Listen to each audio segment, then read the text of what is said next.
సాంగ్స్లో లిరిక్స్ కూడా చాలా చాలా బాగున్నాయి. ఒక సాంగ్లో సోదరా సాంగ్లో అన్నంటే దోస్తే సోదరా అది ఒకటి, ఇంకొకటి గుండె పిట్ట పగిలిపోయింది చూడు. రెండు గురువు గారు రాశారు, రెండు గురువు గారు సుద్దాల అశోక్ తేజ గారు రాశారు. బట్ ఆ సిచ్యువేషన్ కూడా అలానే ఉంటుంది ఫిలింలో. ఓకే, సుద్దాల అశోక్ తేజ గారిని మళ్ళీ వర్క్ చేయాలనుకుని ఆలోచన చేసింది కూడా యాక్చువల్ నేనే.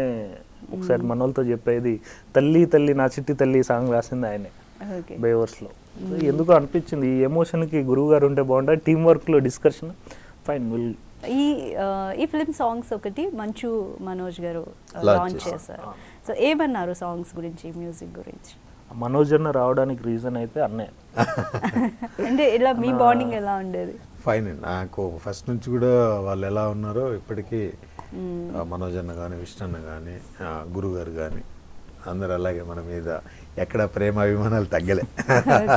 వెళ్ళి అడిగాం, అన్న ఇట్లా సాంగ్ అంటే డార్లింగ్ వస్తాను అన్న అని చెప్పేసి వచ్చి సాంగ్ లాంచ్ చేసి వెళ్ళాడు. ఆ రోజు ఆయన బాగాలేకపోయినా కూడా ఏదో కాలుకి ఏదో షూట్ ఏదో ప్రాబ్లం షూట్ లో అయినా వచ్చాడు. అయినా కూడా వచ్చాడు. నాకు తెలిసి వేరే ఏ హీరో ఉన్నా కూడా నాకు తెలిసి నేనే నన్ను అంత పెయిన్ లో చాలా పెయిన్ లో వచ్చారు ఆయన. సో మీరు 11 years బ్యాక్ హృదయ కాలేయం చేసినప్పుడు కంప్లీట్లీ సినిమా మౌత్ పబ్లిసిటీ అనుకోవచ్చు. అప్పుడు ఇంత సోషల్ మీడియా కానీ అంటే ఉంది, కానీ ఇంత ట్రెండింగ్గా లేదు.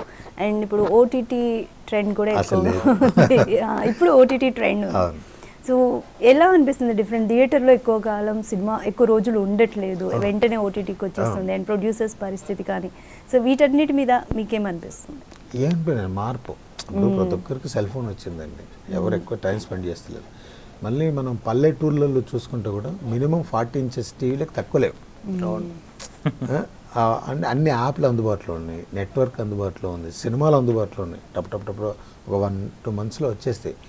ఎవరికి ఎప్పుడు కావాలంటే అప్పుడు చూసుకునే అవకాశం ఒకటి ఉంది. ప్రపంచంతో మనం పరిగెట్టాలి. యాక్చువల్లీ ఫిలిం అంటే మూవీకి ఇప్పటికి కూడా చేంజెస్ ఉన్నాయి కదా.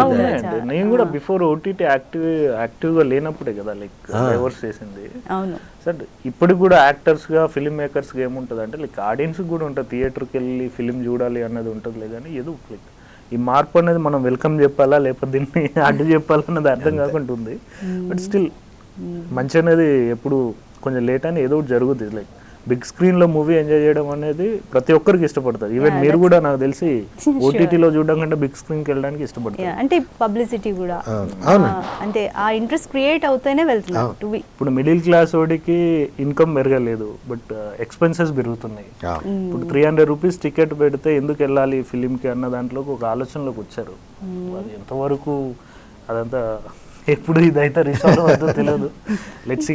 సంపూర్ణేష్ గారు, మొత్తం ఇది 11 ఏళ్ల ఎక్స్పీరియన్స్ ఇండస్ట్రీలో.